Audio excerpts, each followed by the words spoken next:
महादेव। आप लोगों ने भोजपुर की सबसे बड़ी शिवलिंग मंदिर तो देखी होगी, लेकिन क्या आप लोगों ने कभी राजधानी भोपाल की सबसे बड़ी शिवलिंग देखी है?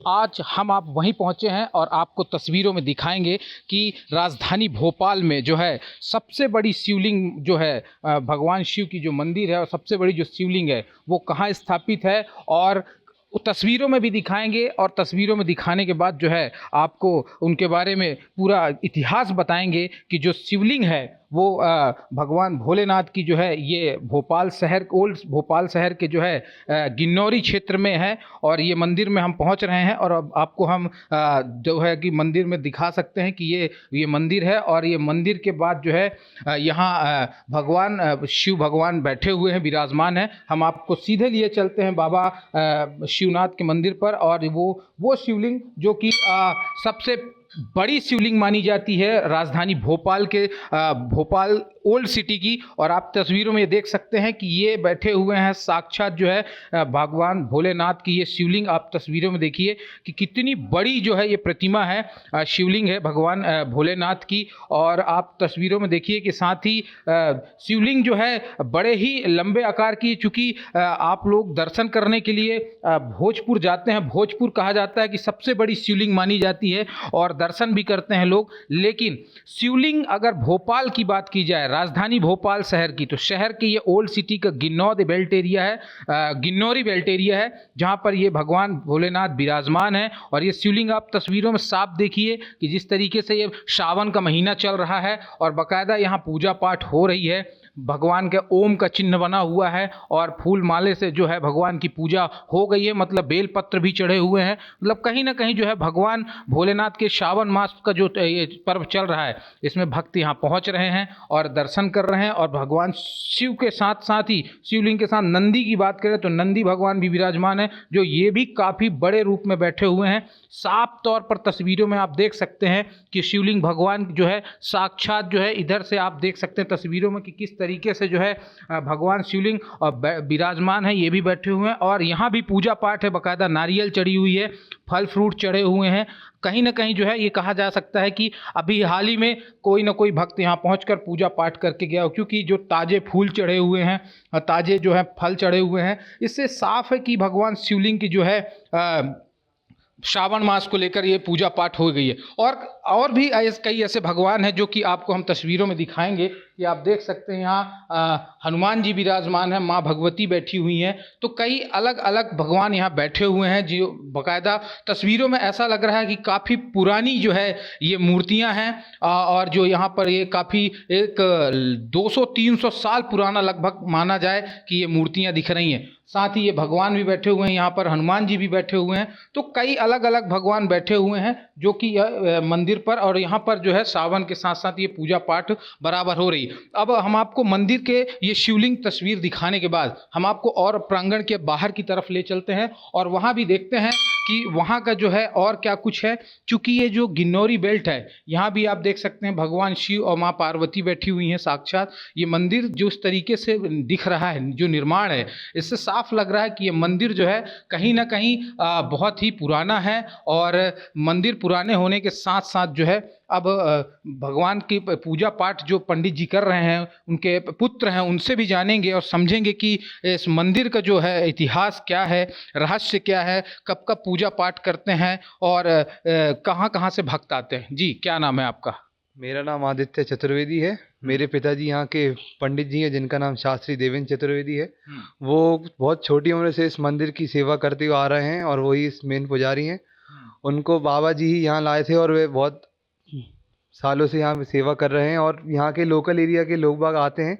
यहाँ पे लोग बाग ऐसे कम आते हैं क्योंकि इस एरिया के बारे में बहुत जानते नहीं है लोग, लेकिन श्रद्धालु यहाँ पे 12 घंटे डेली आते हैं। मंदिर 12 घंटे एकदम सबके लिए खुला रहता है। ऐसे यहाँ पे कोई रोक टोक नहीं होती। आप आइए और शिव जी को अपना समझिए और सेवा करिए। अभी श्रावण का माह चल रहा है, श्रावण में कितने भक्त आ जाते हैं?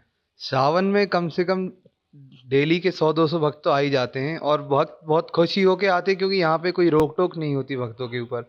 भक्त एकदम शिव जी को अपना समझ के सेवा करते हैं शिव जी की। आप तो युवा लग रहे हैं, आप कब से इस मंदिर के बारे में जानते हैं? मेरा तो जन्म यहीं का है, मेरा घर भी यहीं पे है। मैं बचपन से ही शिव जी की सेवा करते हुए आ रहा हूँ यहाँ की।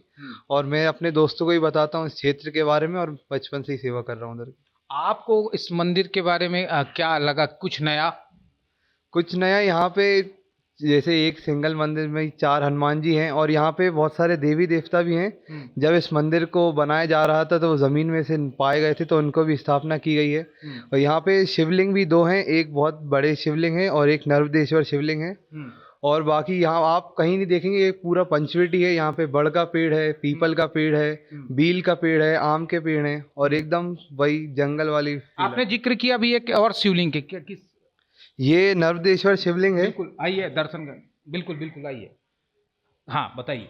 ये नर्मदा जी से यहाँ पे इनकी स्थापना की गई थी। ये प्रॉपर ये शिवालय है मेन इस मंदिर का, और यहाँ पे ये वाले शिवलिंग को नर्मदेश्वर शिवलिंग कहते हैं। नर्मदेश्वर शिवलिंग कहते हैं, मतलब वो जो सबसे बड़ी शिवलिंग है वो तो है ही, उसके साथ साथ आप तस्वीरों में देखिए, हम अपने साथी को कहेंगे, कैमरामैन को, कि थोड़ा नज़दीक से दिखाएं कि ये है नर्मदेश्वर शिवलिंग, जो कि नर्मदा नदी के उसमें से मिले हुए हैं। और ये आप तस्वीरों में देखिए कि ये नर्मदेश्वर महाराज यहाँ पर बैठे हुए हैं। मतलब वो बड़ी शिवलिंग के साथ साथ ये नर्मदेश्वर महाराज भी यहाँ बैठे हैं, बाकायदा नंदी भगवान भी बैठे हुए, और भी कई देवी देवताओं की यहाँ पर तस्वीरें हैं, जो कि कह सकते हैं एक तरीके से पूरा परिवार है, क्योंकि बाबा महाकाल भी बैठे हुए हैं, गणेश जी भी बैठे हुए हैं, कार्तिकेय जी भी बैठे, तो मतलब कई ऐसे हैं, मतलब एक तरीके से कह सकते हैं कि भगवान भोलेनाथ का पूरा परिवार जो है यहाँ पर बैठा हुआ है। तो कुल मिलाकर कि भगवान श्रावण के माह में एक बड़ी शिवलिंग तो हमने आपको दिखाई ही, साथ साथ नर्मदेश्वर महाराज भी यहाँ पर विराजमान है और पूरे परिवार के साथ विराजमान है। अब हम बात कर लेते हैं इस मंदिर के इतिहास के बारे में, और क्या है इस मंदिर का इतिहास, क्या रहस्य है। उसके लिए हमारे साथ जो भोपाल के इतिहासकार हैं उनसे जानेंगे और समझेंगे कि इस मंदिर का क्या इतिहास है, क्या रहस्य। जी, क्या नाम है आपका? जी, रिजवानुद्दीन अंसारी है यहाँ के। रिजवान जी, क्या है इस मंदिर का इतिहास, क्योंकि आप काफ़ी लंबे समय से हैं और आप इस लोकल क्षेत्र से आते हैं, क्या है इतिहास इस मंदिर का? देखिए, सबसे ख़ास बात इस मंदिर की जो है वो ये है कि ये पहला मंदिर है भोपाल का जिसकी रिटन में परमिशन दी गई। इससे पहले जो भी मंदिर यहाँ रहे हैं वो प्रांगण में रहते थे, छोटे मंदिर रहते थे।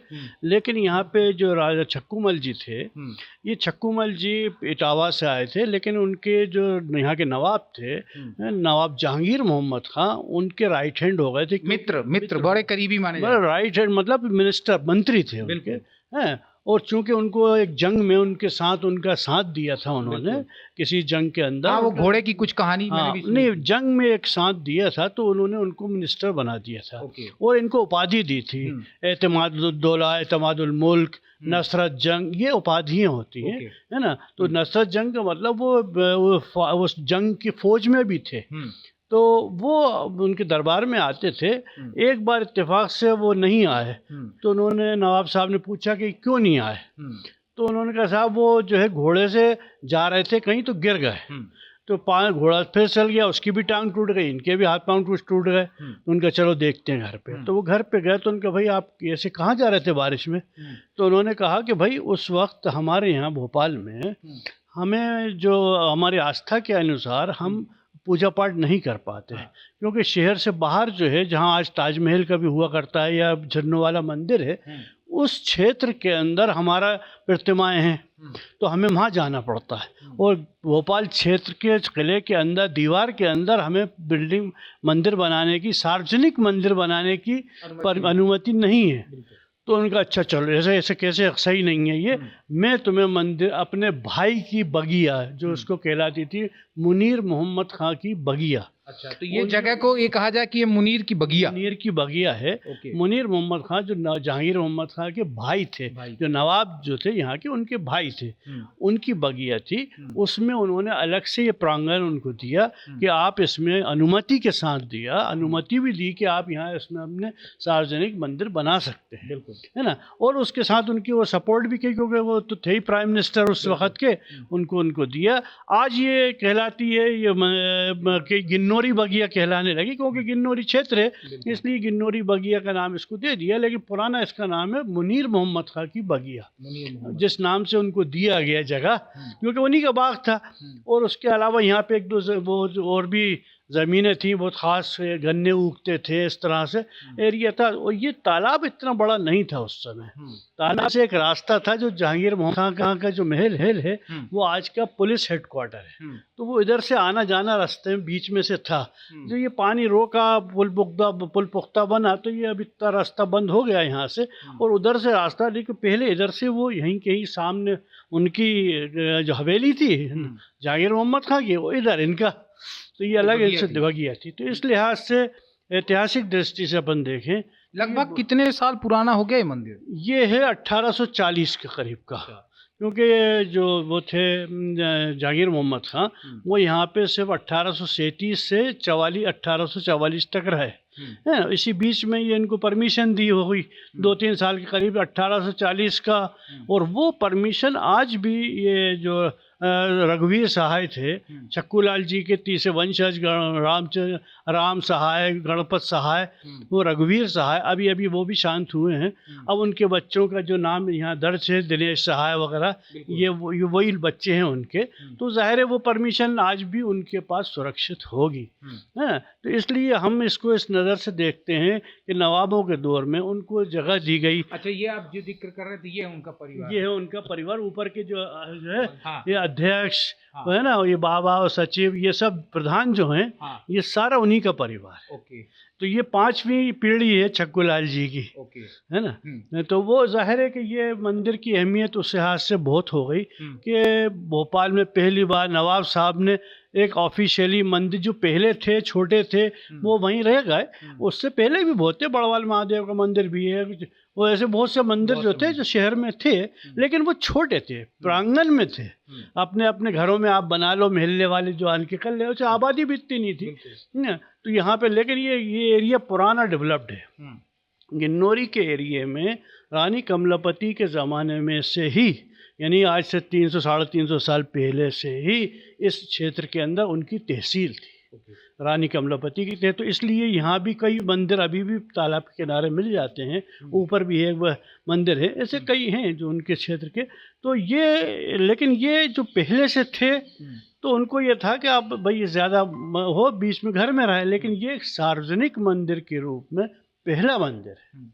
रिजवान जी, आपसे इसमें एक चीज़ और पूछेंगे, क्योंकि आप चूँकि इतिहासकार ही हैं, लंबे समय से आप इस मंदिर को भी देख रहे हैं, तो मंदिर की जो व्यवस्थाएं हैं उसको लेकर आपको क्या लगता है कि गवर्नमेंट को क्या कुछ इसमें और डेवलपमेंट करने की आवश्यकता है? देखिए, 2 चीज़ें होती हैं। पहली बात तो ये है कि पुराना मंदिर है, पुराना मंदिर की आस्था अलग हो जाती है। ये जाहिर है कि अब जिसकी आस्थाओं की बात है तो वो आस्था से जुड़ा होता है और वो ख़ुद भी कुछ ना कुछ करता है। लेकिन जब गवर्नमेंट को इस चीज़ में इंटरेस्ट आता है, उनकी सपोर्ट होती है, तो सिर्फ पुराने मंदिर ही नहीं, दीगर मंदिर हो, मस्जिद हो, कोई सी भी जगह हो, गवर्नमेंट जब साथ हो जाती है तो पब्लिक भी साथ हो जाती है। भाई अभी हमने अगर डोनेट करना है तो डोनेट हम करेंगे तो हमें डर रहता है कि ये सही जगह लगेगा कभी कि नहीं, लेकिन अगर गवर्नमेंट साथ है तो हम लोग डोनेट करने में और ज़्यादा सक्षम हो जाते हैं। नहीं, अब तो ये सही जगह लग रहा है पैसा, सरकार साथ है हमारे, और हम 10 लगाएंगे, सरकार 20 लगा देगी, तो इसलिए वो चीज़ एकदम से डेवलप हो जाएगी। अभी आप इसी मंदिर के अंदर देखिए जो अहमियत है, जो शिवलिंग की अहमियत है, यहाँ पे जो बड़े शिवलिंग है, और बाकी बहुत सी चीज़ें हैं यहाँ पे, ऐसी चीज़ें हैं जो आपको अंदाज़ा भी नहीं होता। अखाड़ा भी है शायद इसके अंदर पीछे है, वो पूछो जो दरख्त देखे जाएँ आप तो हर किस्म का आपको पीपल भी मिलेगा, बरगद भी मिलेगा, सब तरह के। तो इसलिए कई चीज़ें जुड़ी हुई हैं। और ये जो सामने के हिस्से है, यहाँ पे भी, इसके अंदर भी जो है मंदिर है जिसके अंदर वो गणेश जी बैठे हुए, तो ऐसे गणेश जी के या बहुत से, चलिए ना, आप बातचीत करते ही अपन देख भी लेते हैं तस्वीरों में भी कि देखिए बिल्कुल जैसा आपने कहा कि यहाँ पे कई और भी चीज़ें हैं जो कि शिवलिंग के साथ साथ, जैसे गणेश मंदिर की बात में अभी रिजवान जी ने जिक्र किया, तो रिजवान जी ने जो जिस मंदिर का जिक्र किया है वो मंदिर ये सामने है, और ये मंदिर है, हम तस्वीरों में आपको दिखाएंगे। और ये मंदिर जो है काफ़ी, ये भी बहुत पुराना मंदिर है, ये उसी समय का मंदिर है गणेश भगवान का। आप तस्वीरों में देख सकते हैं कि ये भी लगभग 250 से 300 साल पुराना का, जो कि ये साक्षात हनुमान जी हैं, गणेश जी भी बैठे हुए हैं, कई भगवान मतलब इस मंदिर में है। एक अलग ही रहस्य है इस मंदिर का, चूँकि 250 से 300 साल पुराना है, और साथ ही जिस तरीके तरीके से रिजवान जी ने अभी जिक्र किया कि बरगद का पेड़, ये भी काफ़ी पुराना पेड़ ही हो सकता है। तो ये पेड़ भी आप देख सकते हैं तस्वीरों में कि मैं साथी को बोलूँगा थोड़ा पास से आए और दिखाएं कि ये वही पेड़ है बरगद का, जो कि उस ज़माने से है, 250 से 300 साल पुराना ये पेड़ है। और जैसा कि उन्होंने तालाब का जिक्र किया था, ये तालाब भी जस्ट बगल में ही हुआ है। लेकिन सबसे बड़ी बात ये है कि जिस तरीके से रिजवान जी ने बताया कि ये अब मोहम्मद नूर की बगिया नहीं, ये गुन्नौर की बगिया है। लेकिन गुन्नौर की बगिया तो है, पर अगर हम बात करें साफ़ सफाई की, अगर हम बात करें सुरक्षा की, तो आप तस्वीरों में देखिए जिस तरीके से यहाँ पर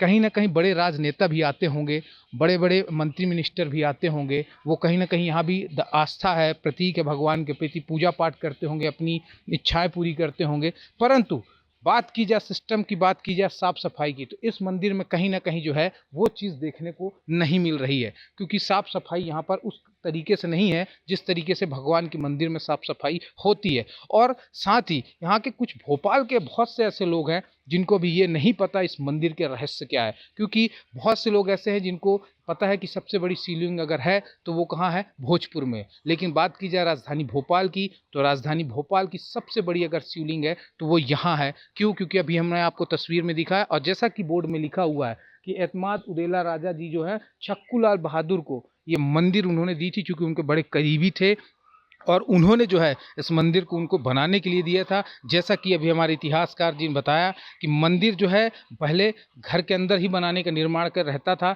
लेकिन उनको सार्वजनिक मंदिर बनाने का आदेश नहीं होता था। पर ये वो मंदिर है जो उस समय 300 साल पहले इस मंदिर को बनाने का आदेश दिया गया था, और एक मित्रता थी, एक दोस्ती यारी के भाव पर यह मंदिर बनी, और उसके बाद पूजा पाठ शुरू हुई। और सवाल सबसे बड़ा यही है कि सावन का सोमवार चल रहा है, राजधानी भोपाल की सबसे बड़ी शिवलिंग है, लेकिन सब कुछ अच्छा है, सब भक्त आते हैं, लेकिन अभी भी भोपाल के बहुत से ऐसे लोग हैं जिनको नहीं पता है कि एक शिवलिंग, सबसे बड़ी शिवलिंग भोपाल की मंदिर यहाँ है। तो मेरा नेशन मिरर ये अपील करता भी है कि यहाँ पहुँचें, यहाँ के बारे में जानें और इस आस्था को ध्यान दें और यहाँ पूजा पाठ करें।